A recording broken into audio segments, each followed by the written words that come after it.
Hi, I'm Bob Munsch, and I write books. I write books and I tell stories. Kids' books and kids' stories. I had been telling stories for a long time in daycare, getting kids to shut up for nap time. I was really popular. I could keep them quiet.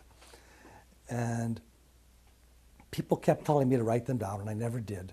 So I wrote down 10 stories, sent them out to 10 different publishers. 9 of the publishers wrote back and said no, which is what I expected. And one, called Annick Press, says, we like this story about the kid in the mud puddle.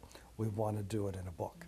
The way I tell stories is very animated with lots of weird sounds, and sometimes it's very hard to translate it.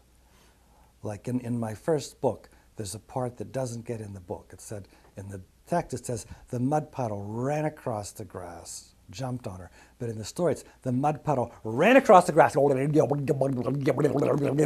I said, how do I spell that?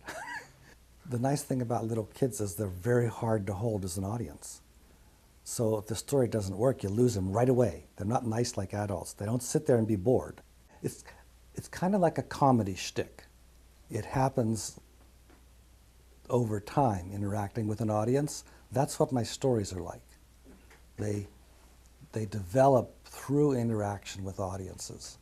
So I'm letting the audience response affect the way I tell the story, because when I'm telling it, it looks like I'm directing the audience. I'll say, and Thomas said, no! When I bring down my hand, the audience is going to go, no! They're going to come in, see? So it's highly interactive, and the audience does not stay quiet.